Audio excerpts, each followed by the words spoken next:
And we are here live. All right. Just getting all situated.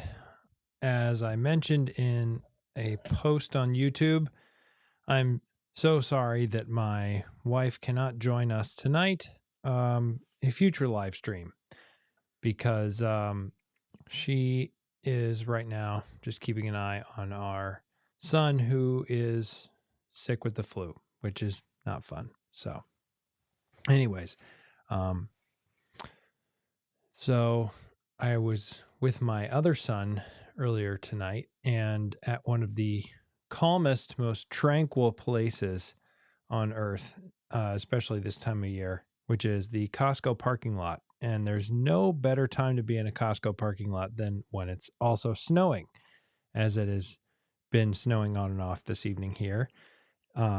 So, we came out alive and our vehicles in one piece, no accidents. So that's always a miracle.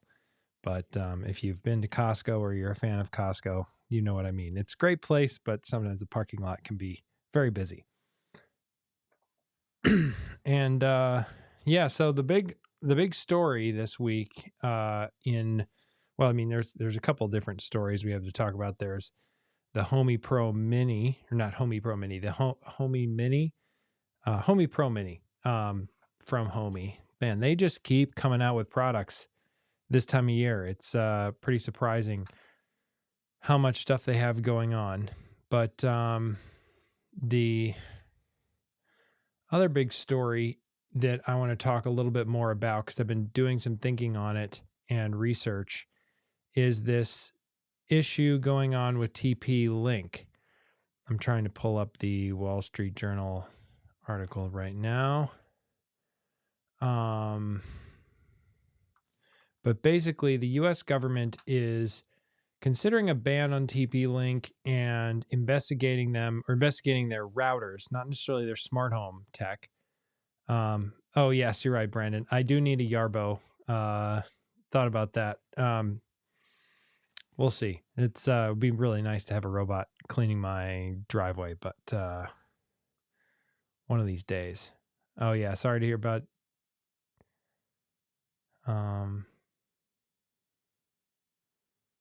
Yes. Costco parking lot's crazy. Nice to see you, John. Thank you. And good evening, Saul. Yes, some regulars here. So the federal government is considering a ban on TP-Link and is investigating their security issues. I'm going to pull up this webpage here. Let's see. All right.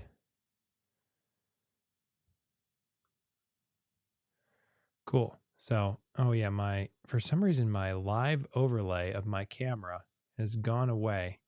It's really riveting for people. Here we go.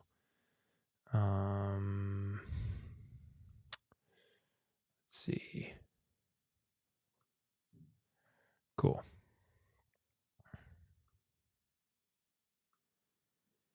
So this is the article from the Wall Street Journal. They kind of broke this story yesterday. And there's no clear evidence linking TP-Link to cooperating with these Chinese hackers. Obviously, TP-Link is from China, and the hackers that the U.S. government is concerned about are from China. And there's reason to be suspicious that they might be linked, but there's no clear evidence showing that, at least as of yet. And I think there's a couple different angles to look at this story.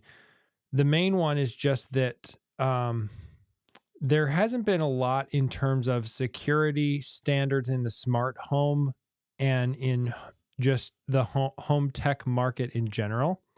And also, you should only put products in your home that you trust. And I think especially that should be considered for Wi-Fi networking. I think it's also why it's nice to move off of your cable networks provided equipment for that kind of a thing, if you can, if it makes sense. And then also, it's probably, I think TP-Link is a good brand. There was plenty of reasons to buy their products, but at this point, maybe for specifically Wi-Fi networking, there might be better options. I've in the past or traditionally recommended Eero or Ubiquiti Unify, as regular viewers of this channel know. So, but that said, it's, there've been a lot of security researchers calling out robot vacuum companies for not being as secure as they could. And there's nothing per se in the Matter standard that's about certification of security compliance.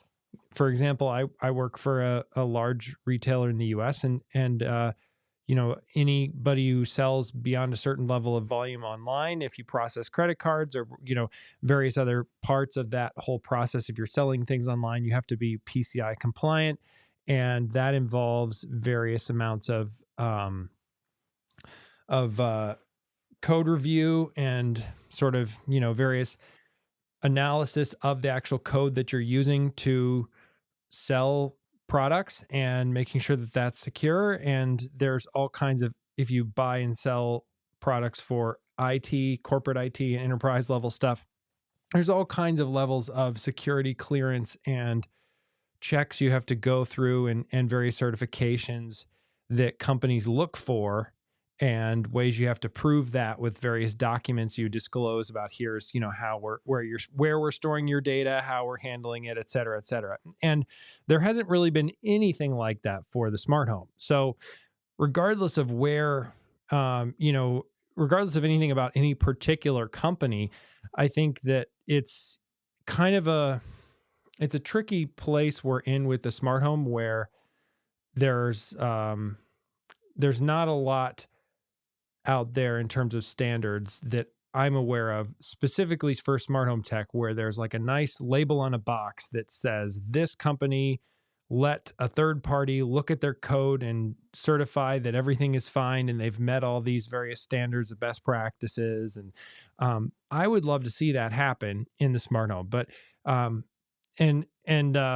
also keep in mind with TP-Link, this is specifically their routers. So, which are, a big target because they are best-selling routers in the US. So of course that means there's a lot of people using them, makes them a bigger target. And I think that also plays into all of this as well, because if you happen to be using a less popular router, it's probably going to be a less big target. Doesn't mean there are no security vulnerabilities with that particular router. There's also been the US government calling out older versions or various versions of Cisco equipment, which, is also potentially problematic in this particular case. So just a lot to consider as you're looking at your current smart home tech and new smart home tech. And I will be talking a little bit more about these details in my newsletter coming out on Saturday. This is Apple Home Weekly, my Substack premium newsletter that comes out every Saturday and gets more into like the 10,000 foot perspective of like what's going on that's going to change your smart home or influence your smart home coming soon down the road. And obviously a ban on TP-Link in the US could affect it, but also why is that happening? What's that mean for the smart home? And in this particular case, security standards and things going on in the smart home. So, and anyways, that's my newsletter. If you're interested in checking it out, applehomeweekly.com. Sales pitch for that over. Go back to the main camera. Oh, wait, I am on the main camera. This is messed up stuff. Okay, there we go. Turns out I didn't flip to, there we go. That's what I was trying to do. Okay. Technical difficulties starting this podcast, but, or live stream. Man, I am zany tonight, not connecting all my thoughts. So, then the other thing that, I wanted to mention really quick is, if you're into video production, making stuff for YouTube or whatever else out there, the very camera that I'm filming all of this on right now, and I mean, it's basically my primary camera. I also shoot with the Osmo Pocket 3, which you probably heard me talk about before. That's an incredible camera, as well as then the Sony ZV-E1 for a lot of B-roll shots and things. But my main talking head camera is on pretty great sale right now at B&H. It's $350 off for the Sony FX30, as well as then the 18 to 50 Sigma f2.8 lens. So it's an APS-C camera, and then that basically means this lens is kind of like a full frame 24 to 70. But then the advantage is the FX30 has a fan built in, it has dual card slots, it has a lot of the stuff that comes with the FX3, which is a much more expensive camera. And then you get those benefits on a less expensive camera body. You get a full-size HDMI port for video out.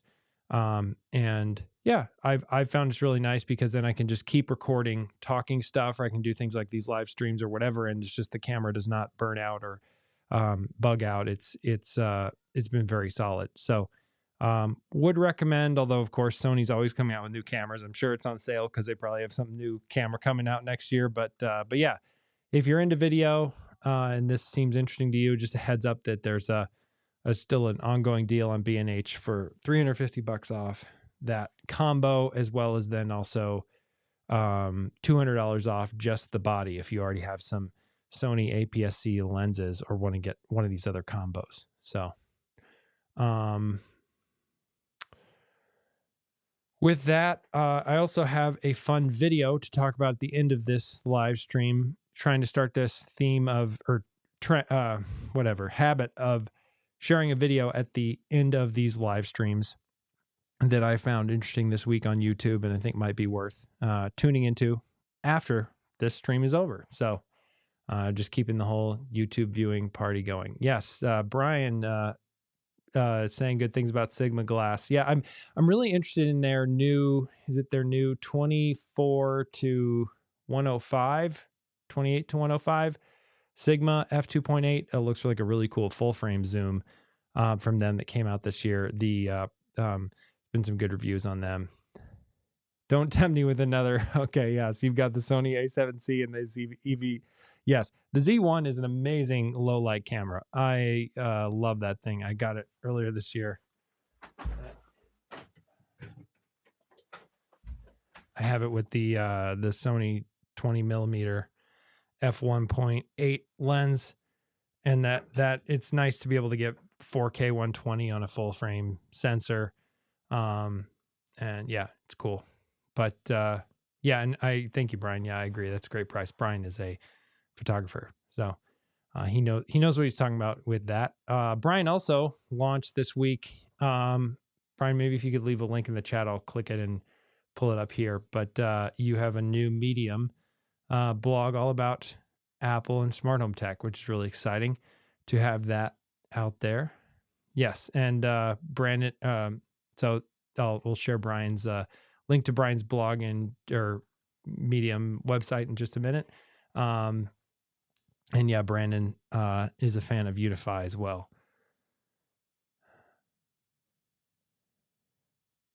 So this is an interesting side of TP-Link. The Wall Street Journal got into this in their article. Basically, they moved their headquarters to California, but in a variety of court disputes in the U.S., the judge ruled that they were, based on his view of the corporate structure, they were still very much a Chinese company.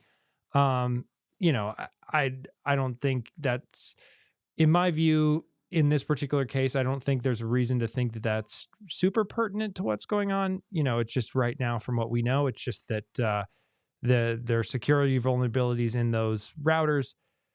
But I would wager that that's probably pretty common across a lot of consumer routers out there. And so it's just a matter of potentially, getting ones that might be more secure, like Eero or Unify, of course, has more of the IT certifications, provided you understand all the settings that are going on in Unify and don't flip the wrong switch and, open up some thing with SSH or whatever that would be a problem. Otherwise, Unify could be really great for that. But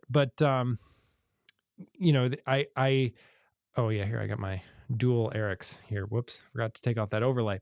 I would say, yeah. I mean, I think it's more just an endemic problem with a lot of the smart home that will need to change over the years of just making things more secure. Of course, Apple tried to do some things with security with HomeKit Router, where they basically took over some of the software in routers a number of years ago. And the problem there was just that I was not very optimistic about HomeKit Router because a lot of companies aren't going to take the time to test in that kind of environment. But what it could allow you to do is really limit the network access and even internet access that certain devices on your network had. So you could keep smart home devices kind of walled off from other stuff. And of course, what a smart home device like a smart plug is able to do on your network, yes, of course, I'm sure like some skilled security hacker could figure out some things to do with a smart plug. But of course, if you're in the router where the central routing of all your network traffic is, that's going to probably be a lot more juicy spot of information. So there's that also to consider about the security of different places. I was talking to some people about stuff, and it seems like a lot of the sort of the general networking and communication of a lot of these smart home devices is done by logic written by the chip manufacturers on the chips themselves. So, there's companies like Nordic Semiconductor and Silicon Labs and, others that make these smart home chips that sort of have a bunch of the wireless and the processing all in one system on a chip. And that's what goes in a lot of these products that you see and buy.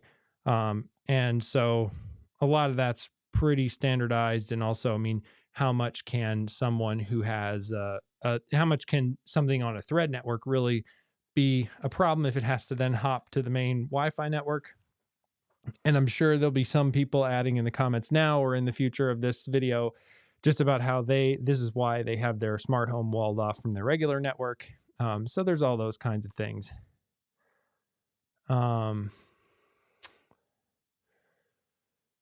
So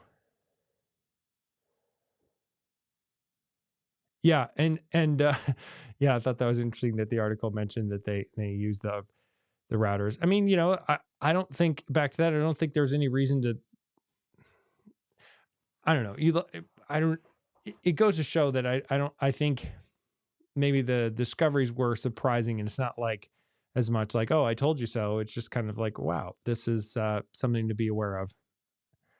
Oh yes. You guys pointing out the thumbnail here on the comments. I scrolled back a little bit.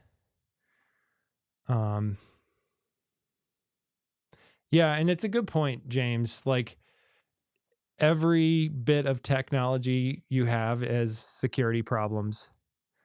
So there are going to be vulnerabilities that people can exploit in pretty much anything. There's a matter of, following best practices, as people in the industry or IT say, but cheesy term. But, it basically still doesn't preclude things. And it's always the trade-off of convenience, right? Like HomeKit Router definitely made homes more secure, but it added some extra support burden to you as the homeowner and made things more challenging with making sure all your smart home works and can see everything. So there definitely challenges either way. And then the flip side is like, do you go with an open source solution or not?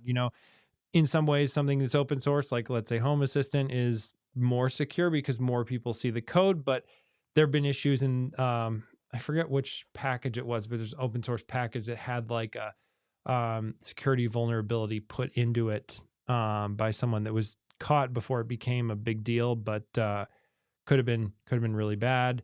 Last year, a Microsoft researcher found it.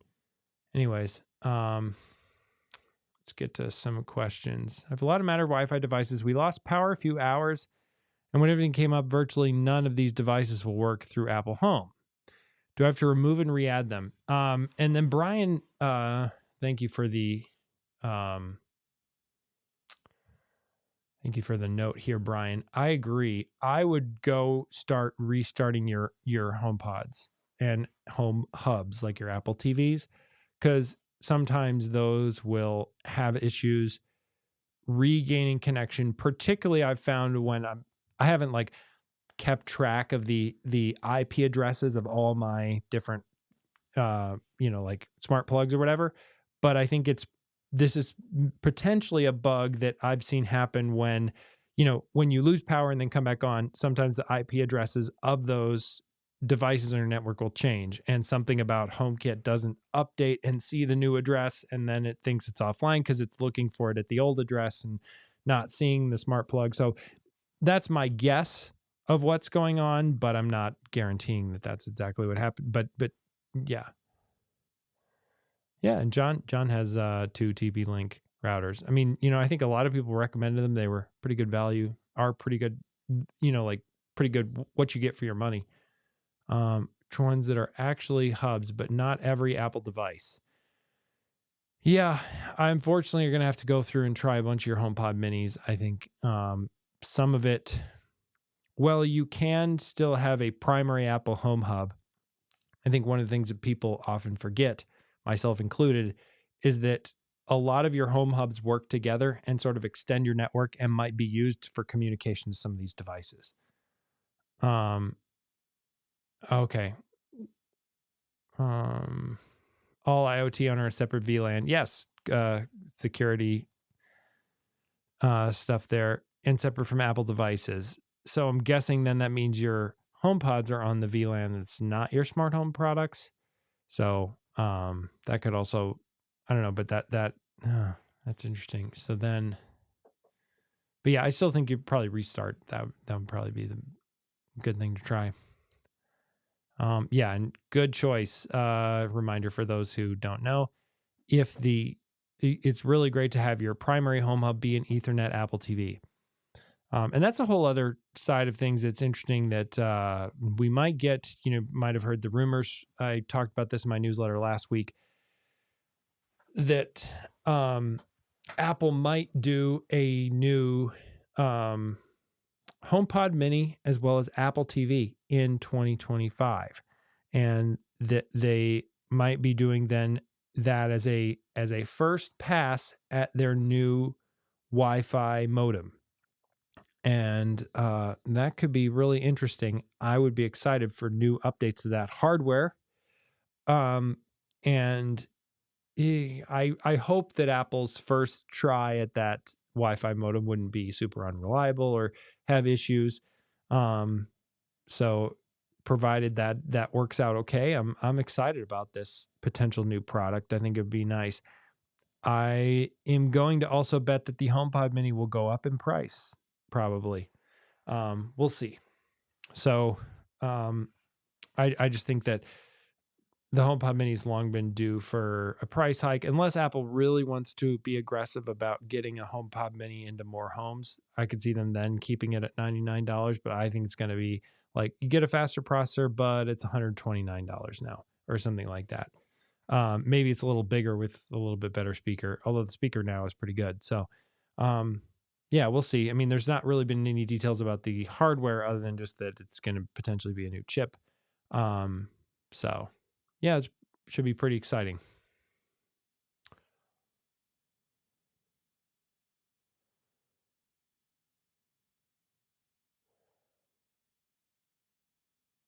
Yeah, this is back to the VLAN stuff. I just don't consider that worth the trouble. I just keep all my IoT products, you know, my smart home, smart plugs and locks and other stuff on the same network as everything else that I have. I mean, I have a guest Wi-Fi network for guests to be able to join, which doesn't have access to most of that stuff. But other than that, I keep everything on one network. I do have a separate SSID for my that's 2.4 gigahertz only, so that if I'm trying to get a device to join the network and I know it's only 2.4 gigahertz, I just put it on that version of my network just to be sure that it works. But it's just a separate SSID. There's not really anything else separate about that in my network. So yeah, lots of options there and lots of different opinions. Yeah, I'd love to see the HomePods get Apple Intelligence too, Gordon. HomePod minis especially, I think it would be really nice. I wonder if they're not going to just hand off to another device in your house. That's what my past speculation has been. I think in a lot of other people, kind of like they do personal requests now, where I think it's like bouncing off to one of your local Apple devices to do the communication with some of your stuff in your Apple account. Um, but actually, speaking of that, in the new Apple Intelligence stuff that came out in iOS 18.2, one other story I wanted to add with that I actually find a feature that I actually find really useful, and you might too, especially maybe you have kids around in your life day to day. If you have kids at home, maybe over the holidays will be visiting people who have small children or have them visiting you. And so something to keep in mind as you have iOS 18.2 that I found very handy with small children is the using ChatGPT. So you can remove the prompt to use ChatGPT. It's what I have it turned on, but whatever you want for those settings. But when you summon your smart voice assistant from Apple, SIRI, and you start the request with using ChatGPT, and then whatever it is. So my son and I were driving, my oldest son and I, before he got sick, were driving home last weekend from the hardware store. And he was wondering, he had seen something about buccaneers, and he was wondering, what's a buccaneer? And I told him it's a type of pirate, but it's like, that's as much as I know off the top of my head about a buccaneer. And I thought, well, we're in the car. I just asked my phone, said, using ChatGPT, give me a history of buccaneers. And then it, of course, took just a second and then came back with a great little quick summary about the history of buccaneers, and, that it originates from this French term, I think balcon or whatever. And it's like, has something to do with barbecue, but it was basically this, pirates in the Caribbean at sort of the peak of the era of pirates in like the 17th century. And, I don't really care in that case if it's like slightly wrong factually or hallucinates slightly.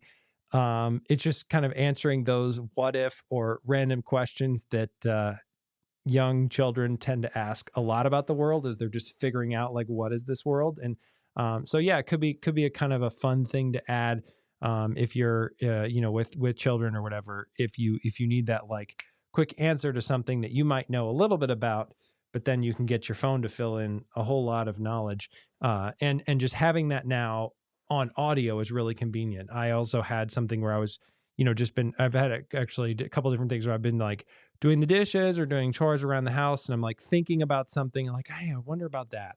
And you can just, if you have your, let's say AirPods in, you can talk to your voice assistant on your phone, and then it will take care of this request for you. And then actually tell you something useful in your ears, so you're not having to like pull out your phone and look at it, or even look at like, let's say, an Apple Watch. You can just hear it in your AirPods as you're going about whatever else you were doing. So I think that's kind of a feature of Apple Intelligence that gets hasn't gotten enough play in the general Apple media, and I find to be really useful. So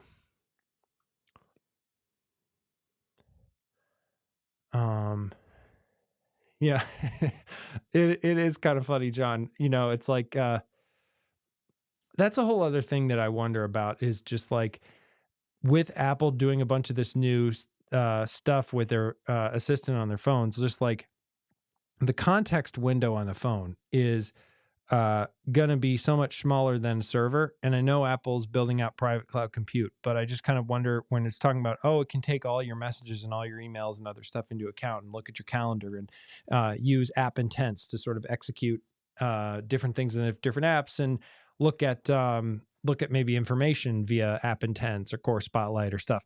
Like, you're starting to add up a bunch of different information that could quickly balloon a context window. And of course, Apple could probably be smart about it and only pull like this calendar event and this email message and this message or series of messages and stuff. But it's just like sometimes a lot of these AI tools, you just can dump like loads of information in them as sort of a context for which they're working with.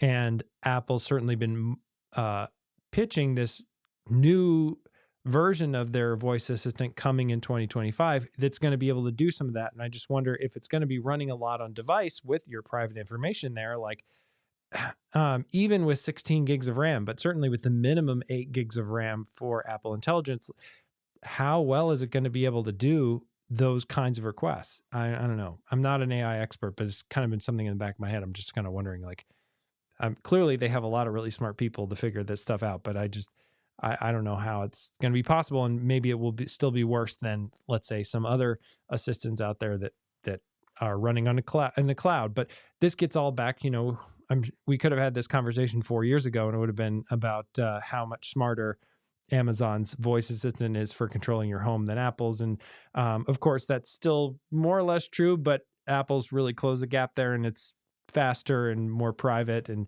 doesn't try and sell you extra toilet paper when you're asking, for turning on your lights. So there are trade-offs, I think, to each solution, and it doesn't necessarily mean that just because what Apple's doing right now may or may not be might not be the cutting edge, that doesn't mean that it's not going to all kind of come out in the wash and give it a year or two. So we'll see. We'll see there.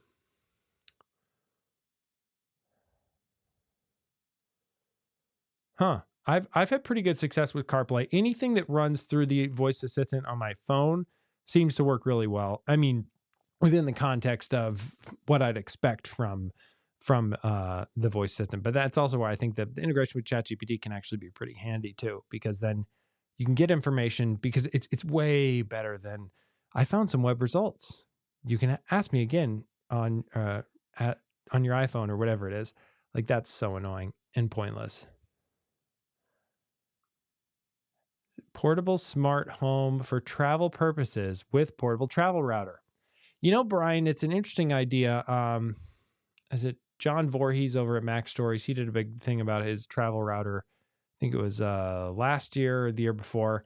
And I think Snazzy Labs, Quinn Nelson here on YouTube, has had some videos about his travel router setup, and it can be kind of cool because you keep it the same network name and password, and then your devices just know how to connect. It's not a problem. I've I know some of those things, they can be clever about navigating things like hotel captchas, let's say. So you got to visit that web page, enter your room number, and hit agree, and then get on the internet. Like, some of those travel routers can be clever about being able to navigate those things and work within those contexts pretty well. So I, generally speaking, though, I don't travel a lot in this era of my life. There was a previous stage of my life, in my 20s, where I definitely traveled a lot. But the smart home wasn't nearly as much of a thing then as it is now. And then also, like, I rarely go places long enough where that would really matter. I think if I was staying somewhere maybe more than a week or even a week, it would be more worth it to do some of that. The closest I've been to a portable smart home kind of idea, it was when this past summer we rented a house, as we've done periodically in the past, but rented over in Michigan, near like Saugatuck, Holland, Michigan, like that whole area. And for that, I brought one of our Apple TVs, and it's really nice when you go to, especially like a vacation home type setup, Airbnb, Verbo, whatever, to be able to plug in your own Apple TV and then have all your own streaming services and just have it on the internet there. I found that to be very handy. But that I connected to the Wi-Fi in the place, and it was fine. And it seemed to figure out the smart home side of it too, that it's like it wasn't on the network of the rest of the Apple home devices. And of course, I had another Apple TV here that I think was still my primary home hub and home pods and stuff. So all that seemed to still work fine and didn't seem to break with the one Apple TV being, of course, with us. But yeah, it was really nice just to be able to have that quick convenience, depending on the type of vacation or trip or whatever. It could be nice to have that. It's also why I've heard other people argue it would be nice if Apple made one of those little streaming sticks. Like I play with a Google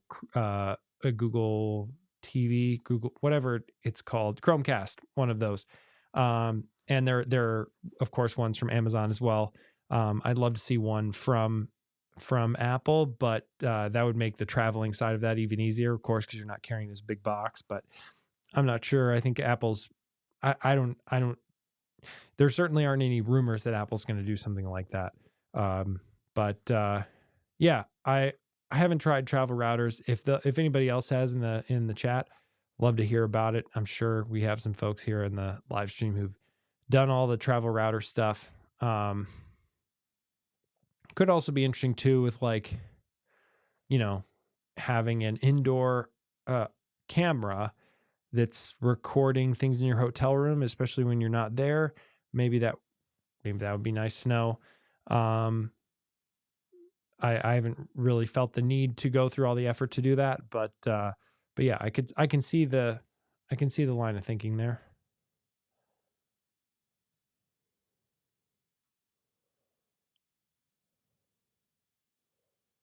Yes, I talked about this a little bit in my video that came out today.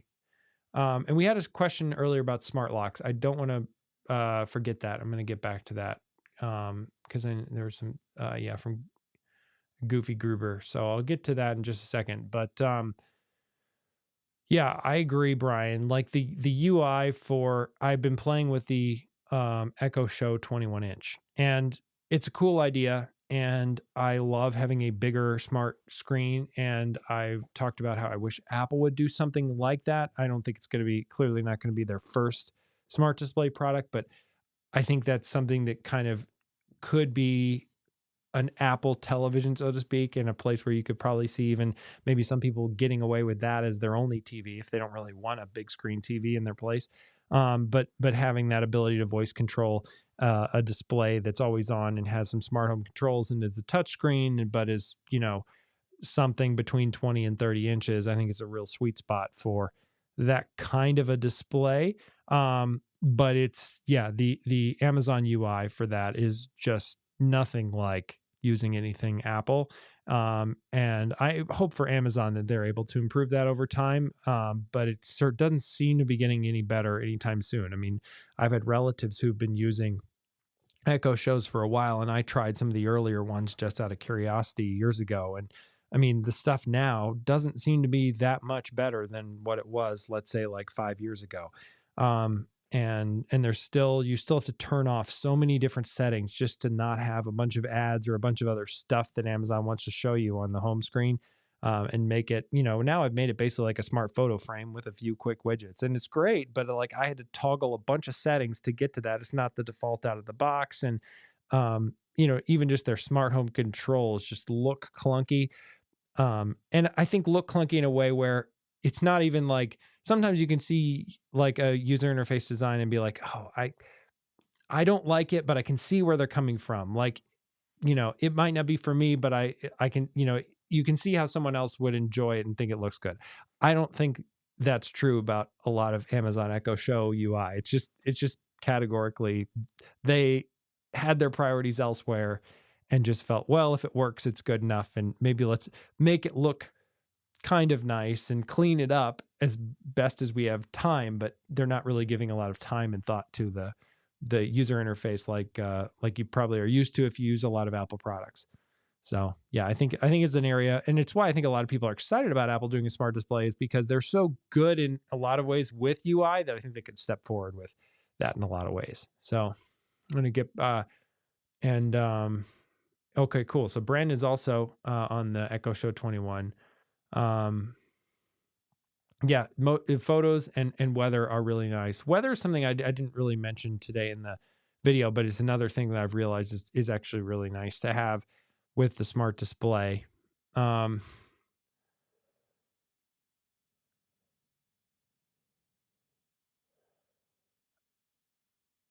Oh yeah, you could, Brian. It is so. That's one thing that I found really annoying when I go to to go to a, like, let's say a hotel or something, is a lack of like a way to just turn off all the lights when you're in the bed or something. But that is changing over time. It depends on the hotel, but more and more hotels I've stayed at, they have some kind of a way near the bed to like turn off all the lights and near the exit.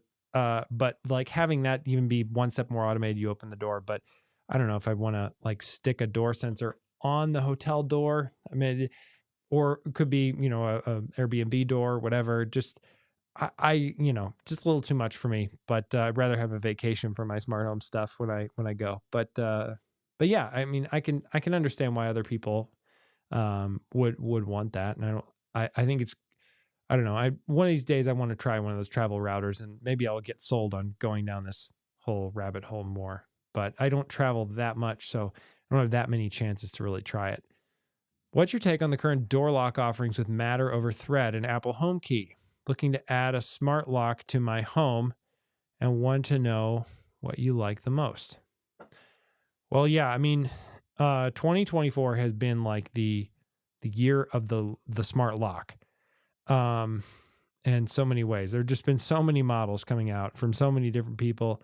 And I'm just going to assume, to answer this question, that you mean a smart deadbolt lock. Of course, there are latch locks, the Akara U300, the Thorbolt Mark One behind me. Most of those are really meant more for interior locks, although I think the U300 is a little ruggedized, so it can work in certain outdoor scenarios. But yeah, for smart deadbolts, sponsored today area on that video that came out. That's a cool deadbolt. I really like how they integrated the keypad at the top, and it works with Apple Home and Apple HomeKey, and it looks really slick. It's not a Matter lock, which for some folks wanting specifically Matter stuff, wanting the cross-platform compatibility, that might be of something to keep in mind. But it's pretty clear it's not a Matter lock; it's an Apple Home lock. Maybe someday they'll add Matter support, but I haven't heard anything about that. But I picked it. I said yes to it as a sponsor because I thought it looked like a cool lock, and playing with it is. But I think other locks that I'm trying to think, like, what is my absolute favorite smart lock of this year? Because actually, spoiler alert, I am working on a smart home awards video that is coming soon, but there's no category for best smart lock, because I just felt that's not, if I want to keep these categories the same year after year, I'm not necessarily gonna want to have a specific category dedicated to smart locks, because there might be years where that's not as much of a thing. But yeah, I would say it's probably between the Akara U100 or the Slage and Code Plus. I think both of those are really solid locks. Of course, the Slage is more premium price, higher end, more like traditional lock company. It still has HomeKey, doesn't support Matter as well. But I found one of the things I like about the Slage, it seems very flexible in my experience with working with a lot of different door types. And it's like sometimes these smart locks can be very picky about being at just the right tension so they don't register as jammed. And the Slage seemed very forgiving in that regard. So if you have a door where you're like, can I get a smart lock on it? Probably try the Slage and Code Plus, because that's going to be kind of the most resilient that I've tried. And then the Akara U100, I think, is just a really nice all-around lock. You get Apple HomeKey, you get Matter support, you get a keypad. Of course, the Slage and Code Plus has pretty much all the locks I've mentioned tonight have a keypad on them. But that can be nice as for guest access and stuff. And Apple makes that easy to add codes in the app for guests. But then you have the manual key access on the front as well with the U100, and I think it's better over the U50 because it works. You don't need to have an Akara hub for it for the U100, and it works with the fingerprint reader as well. So that's kind of a nice extra feature. If your battery's dead on something, you can still use your fingers to get in and out of the home. There are some pretty crazy innovations, I guess you could say, out there, like Lockly with their face detection and sort of number scrambling and stuff. But yeah, I think if I were to pick two locks right now, be probably between the Slage and Code Plus and the Akara U100. And I currently, right now, my front door, by chance, I think, what am I using right now? I mean, I think I just put, yeah, because I currently have the U100 back on. So that's what I'm using right now. Let's see, getting back to some of the other discussion.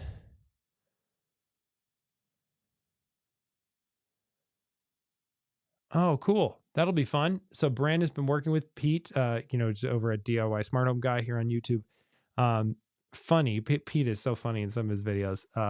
But with a lock comparison, test number 25 for Realtor Magazine. That's pretty cool, Brandon.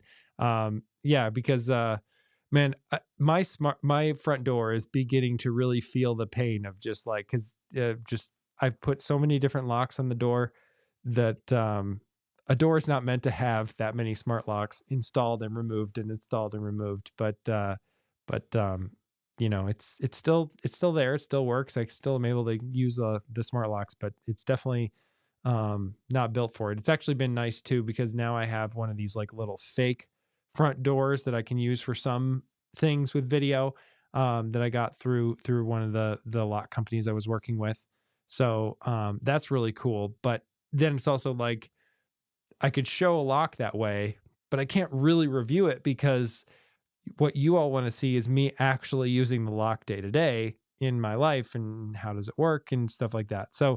Um, so yeah, there's it's tough first world problems we have as smart home reviewers.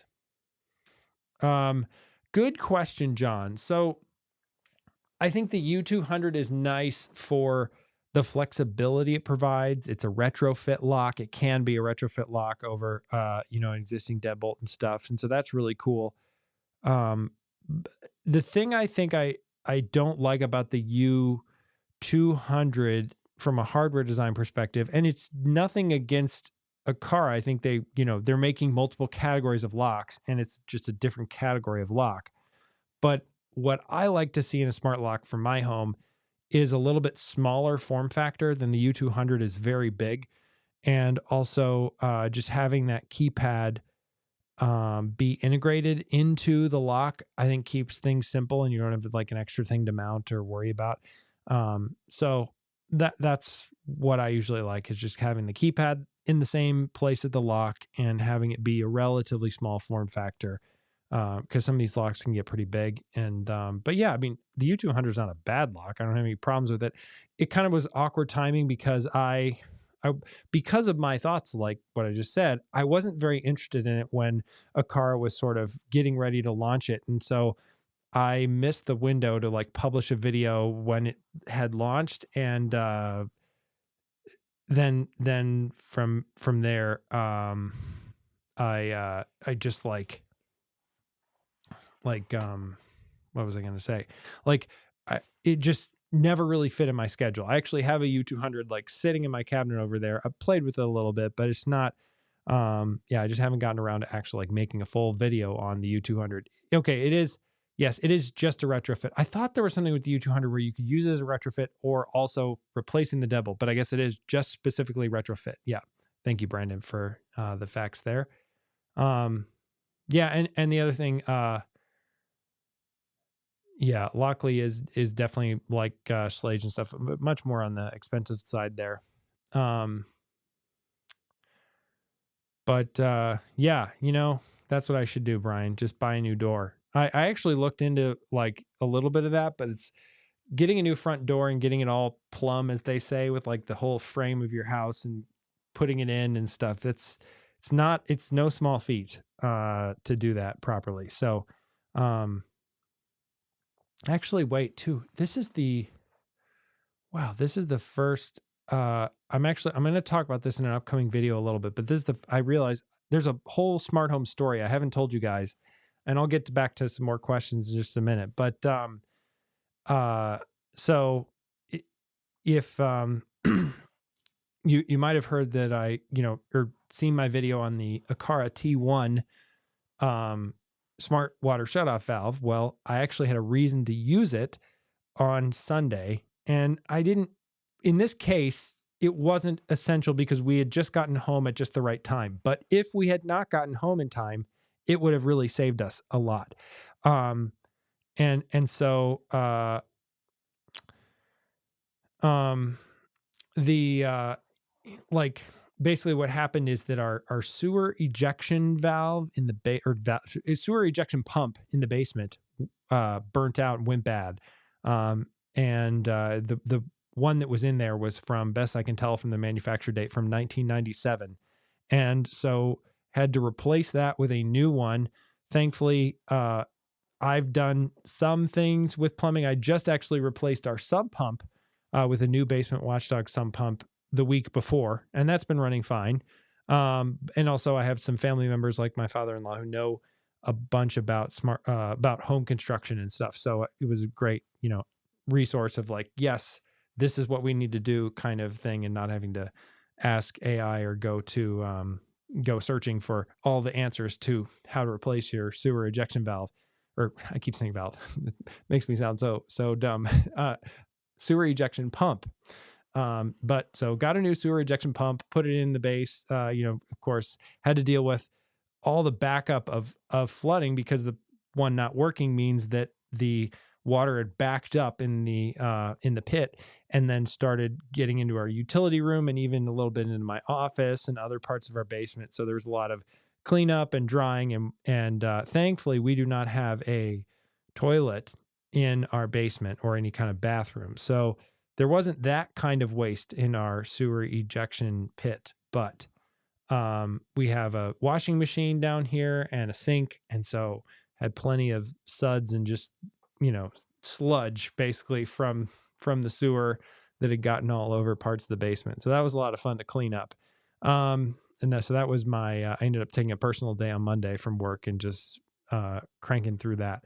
But yeah, basically my that leak got to a leak sensor that I had, which then triggered the water to shut off. And if we weren't home, then that would have stopped the washing machine from having more water to put into the pit, which would have reduced the amount of flooding we had in our basement. So, hooray! The water shutoff valve did its job and worked, and the leak sensor, caught the leak. And yeah, if we weren't home, that could have really really saved us. So, just a heads up on the Akara T1 water shutoff valve. And yes, I ended up, and so far the new ejection pump seems to be working well. And if you're wondering, maybe you live in a warmer climate, place where there's not basements, what on earth is a sewer ejection pump? Well, another thing that drains into ours is our furnace whole home humidifier drains into ours as well. But if you have a basement and you have plumbing in your basement that uses the sewer, and you don't, usually the sewer is on like more ground level. So the water in the basement needs to then get pumped up out of the basement to get to the sewer, because then, gravity and other stuff can like carry gravity can carry the water out into the sewer. And that works fine. Of course, you don't need that kind of a pump for a lot of your home, usually like the first or second floor, whatever, above ground, because that can just go down and out. But then, there's usually like a sewer pit in your basement that then the water and waste goes into, and then this pump will then force it up a pipe and then out into the sewer. And of course, if that breaks, you have a problem. And so ours broke and then started backing up and then getting into different parts of our basement because it wasn't getting out.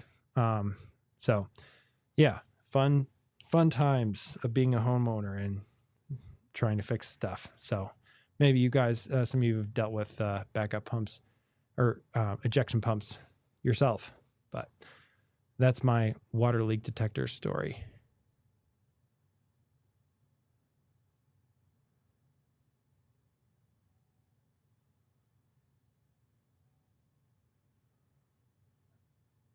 Oh, cool. Yeah, I wouldn't be surprised if Rob from the Hookup, another great smart home channel, hopefully see him at CES this year. He builds all kinds of cool stuff. Like he built that thing to test all the different rail link cameras, where he had the whole board in front of his home. So I wouldn't be surprised if he built something like that with a door where you could install lots of locks. All right. So real-time follow-up from earlier. I was mentioning Brian, who's on this channel. Brian has a new website. Brian's a regular viewer of this here live stream, Apple Home Insights. So my newsletter is applehomeweekly.com. This is applehomeinsights.com. And so this is his new Medium blog. Of course, I'm following him over on Medium already. But go check out his stuff. Brian's just a great member of the smart home community here online, and wanted to call him out here, and will do in other places too. But just great to see, Brian adding to the conversation, not only just in chats like here or over in Shane's live stream or other places, but to see you having your own place on the internet. So congratulations, Brian, on launching this, and definitely go check it out if you're into smart home tech. So with that, we've been going a little while, and no worries, Brian.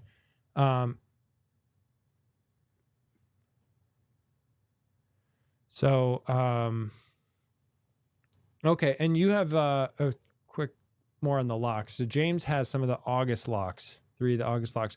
I have known other people who have good experience with those, but then I've also heard of other people who don't have good experience with those. I haven't tried the August locks myself because they were they're big enough. They're like or at least for a while, they were a big enough company that they didn't really or don't really talk to YouTubers. I think that's changed a little bit. But so back when they were more like one of the cool companies, I didn't have a reason to buy any of their stuff because the apartment that I was in, it wouldn't have worked with that particular setup where I was. And so then I just never got one early on. So I never really ended up trying the August stuff. But and then when I got here, I had other smart locks to try. So yeah. That's my thoughts on August, but it's good to hear. Sounds like they're working well for you, James. And with that, I want to get to the video that I would recommend you check out after this here on YouTube. I'm going to pull it up here and talk about it. So Apple gave some special access to Brian Tong, I don't know when exactly he did this, but it was earlier this week that it aired on YouTube. And I'm going to put this in the chat. He got to go check out Apple's audio testing lab, and they talk about the details of the audio testing they do for the microphones and audio on the HomePod, as well as the of course the iPhone is the main primary focus of the video too. So a lot of the iPhone stuff with testing the microphones, and they have this whole extra rig they build there for testing things like the HomePod speakers. And it's just really cool to see the anechoic chamber they have at Apple. I think AntennaGate, if you've been following Apple for a while, was another time they showed off some of these, similar facilities. But it's really cool access that Brian got with Apple at Apple Park. And so I'll leave a link to this here in the video chat. Definitely worth checking out if you're into this channel. And with that, and I'll put it also in the comments of this live stream once it's over. But with that, thank you guys so much for tuning in, and see you soon.